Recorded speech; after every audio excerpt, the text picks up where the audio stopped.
سلام بچه‌ها، خوش اومدید به یه ویدیو. تو این ویدیو میخوایم بهتون یاد بدیم که چطوری با مسترکارت یا ویزای مجازی که برای خودتون دریافت کردید یه نیترو 1 ماهه یا حالا بیسیک یا حالا هر چی برای خودتون از طریق دیسکورد دریافت کنید. توی این ویدیو ما از VPN سرفشارک استفاده کردیم که بدون هیچ نشتی و درگیری داخل IP ها تونست که کارت رو داخل اکانت اد کنه. حالا اگر سرفشارک گیرتون نیومد میتونید از اکسپرس VPN استفاده بکنید. تأکید میکنم از ویتوره رایگان یا حالا فیلتر شکنای رایگان استفاده نکنید. برای این خرید راحت و اد شدن کارت سرفشارک و اکسپرس VPN، نورد VPN و اینجور VPN ها بیشتر پیشنهاد میشه.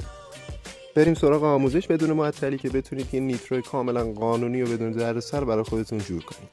سرویستون رو روی ترکیه استانبول داخل سرفشارک قرار میدین و وارد مرورگر میشید. توی این آموزش ما از مرورگر فایرفاکس استفاده کردیم چون که ما میخوایم خرید با لیر انجام بدیم. در غیر این صورت اگر بخواید از برنامه اصلی دیسکورد استفاده بکنید خریدتون با دلار انجام میشه و روند بدون لیر ادامه پیدا میکنه. پس از مرورگرهای فایرفاکس استفاده بکنید یا بریو. به بخش بیلینگ برید و اد پیمنت متد این بالا رو بزنید. سپس گزینه کارت و مشخصات کارتتون رو وارد بکنید. CVC، تاریخ انقضا و اسم اینا مهم نیست که حتما چی باشه، هر اسمی که دلتون میخواد بذارید. بعد از وارد کردن مشخصات به گزینه بعد میریم برای وارد کردن جزئیات آدرس برای کارت که توی روند کارت مشکلی پیش نیاد. داخل تلگرام هم یه سری آدرس ها آماده کردیم از قبل که حالا براتون توی دیسکریپشن یوتیوب میذارم که مشکلی پیش نیاد. ما از همین آدرس استفاده کردیم که شدن کارت راحت تر باشه. قسمت آدرس رو همون پر میکنید. سیتی رو میزنید استانبول، دومی هم ریجن هم استانبول بذارید و پست کد هم داخل همین دیسکریپشن براتون گذاشتیم. از همین استفاده بکنید توی روند اد شدن کارت مشکلی پیش نمیاد. فقط طبق آموزش با یه IP کاملا تمیز برید که اصلا میتونه مشکلی پیش نمیاد.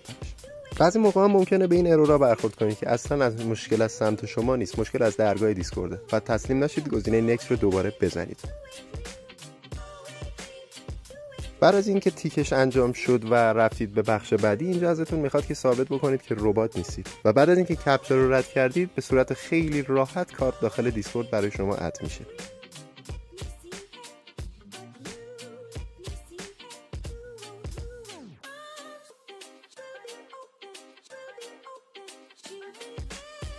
بعد از اینکه پروسه کپچر رو رد کردیم یکم صبر میدیم تا این لودینگ پایین کامل تموم شه و دیدید که کارت راحت اد شد و مشکلی پیش نیومد. بعد از این به تب نیترو برید و برای خرید نیترو اقدام بکنید. اینجا گزینه سابسکرایب رو میزنید.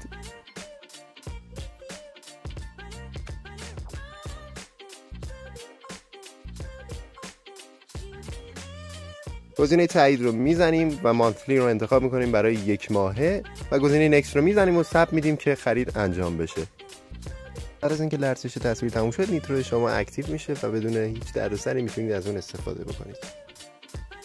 امیدوارم که از ویدیو خوشتون اومده باشه و نیتروتون مبارکتون اگر طبق همین آموزش کاملا درست رفته باشید. و بازم من مثل همیشه تاکید میکنم که از VPN های غیر رایگان استفاده نکنید و اگرم استفاده میکنید همین سایتی که اسمش رو اینجا میذارم برید چک کنید که ببینید IP که دارید استفاده میکنید یک ذره نشتی نداشته باشه که توی روند خریدتون مشکلی پیش نیاد. چون که شما دارید خودتون رو به عنوان یک کاربر خارج ایران معرفی میکنید که برای خودش میخواد با کارت بانکی خودش خرید انجام بده و به سایت بقبولونه که میخواد به صورت قانونی خودش هم همونجاست خریدش رو انجام بده.